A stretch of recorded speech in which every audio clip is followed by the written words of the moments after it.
কুমিল্লার মুরাদনগরে বাখরাবাদ থেকে ইলিয়টগঞ্জ সড়কে প্রতিনিয়ত বেড়ে চলেছে ডাকাতির ঘটনা। রাত হলে সড়কটিতে সক্রিয় হয়ে ওঠে কয়েকটি সংঘবদ্ধ ডাকাত চক্র। রাস্তায় গাছ ফেলে গাড়ির গতিরোধ করে যাত্রীদের কাছ থেকে লুট করা হয় নগদ টাকা, মোবাইল ফোন সহ মূল্যবান মালামাল। বিশেষ টার্গেট থাকে বিদেশ ফেরত প্রবাসীরা। কুমিল্লার মুরাদনগর থেকে মোহাম্মদ আরিফ হোসেনের পাঠানো তথ্যচিত্রে আরও জানাচ্ছেন আব্দুল হামিদ।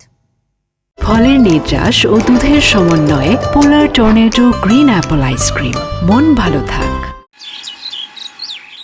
কুমিল্লার মুরাদনগরবাসীদের আতঙ্কের অপর নাম হয়ে দাঁড়িয়েছে বাখরাবাদ থেকে ইলিয়টগঞ্জ সড়ক। প্রতিনিয়ত সড়কটিতে ঘটছে ভয়ঙ্কর ডাকাতির ঘটনা। রাতের আধারে গাছ ফেলে রাস্তা অবরোধ করে করা হয় ডাকাতি। সশস্ত্র চক্রটির মূল টার্গেট বিদেশ ফেরত প্রবাসীরা। এমন ঘটনায় আতঙ্কিত যাত্রী, পরিবহন চালক ও স্থানীয় বাসিন্দারা। ডাকাতদের উৎপাতে চরম নিরাপত্তাহীনতায় দিন কাটছে তাদের। বাখরাবাদ থেকে ইলিয়টগঞ্জ রাস্তার মধ্যে রাত 12টা থেকে ভোর 5টা পর্যন্ত ডাকাতের বিশাল উপদ্রব আমরা দেখতে পাই। এই রুটে আসা যাওয়া করতে পারি না রাত্রেবেলা।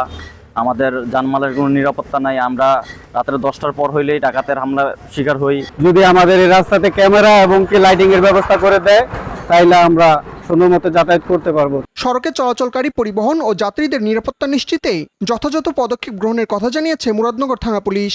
আসন্ন পবিত্র ঈদ উল ফিতর উপলক্ষে এবং এই রমজানে মানুষ যাতে আরো নির্বিঘ্নে চলাফেরা করতে পারে সে উপলক্ষে আমাদের টহল আরো জোরদার করা হয়েছে। ইতিমধ্যে আমরা একজন ডাকাতকে গ্রেফতার করে যথানিয়মে বিজ্ঞাপনতে প্রেরণ করেছি। মানুষ যাতে নির্বিঘ্নে ঈদের কেনাকাটা করতে পারে এবং ঈদের বাড়িতে আসা যাওয়া করতে পারে, আমরা সে ব্যাপারে সচেষ্ট আছি। ভুক্তভোগীদের অভিযোগ, দীর্ঘদিন ধরে সড়কে ডাকাতির ঘটনা ঘটলেও কার্যকর ব্যবস্থা নেয়নি প্রশাসন।